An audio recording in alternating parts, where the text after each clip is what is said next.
All right, friends, let's get started. We're going to come right into this little Phillips head screw right here. We'll remove this, and then we can get this right out of the way.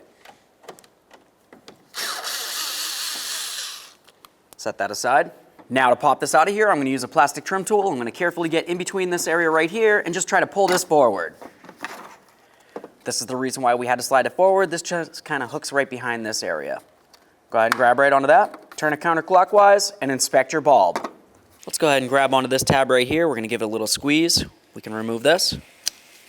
Inspect it. Make sure you don't see any funny colors. If you do, it's corrosion and it needs to be dealt with.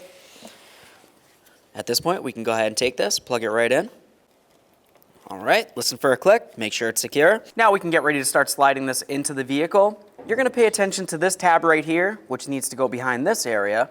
But then there's also a second tab along the front area right there. That needs to go ahead and slide right into this area of the headlight itself. So I'm just going to go ahead and set it down, try to line everything up, slide it in. There we are. Now we're just going to go ahead and press this in, line up our hole, and put in our mounting screw. All right, so once you have your side markers in, the next thing that you're going to want to do is just go ahead and put the key in the on position, put on your directional, and ensure that it works properly. Test both sides, and then take it for a road test.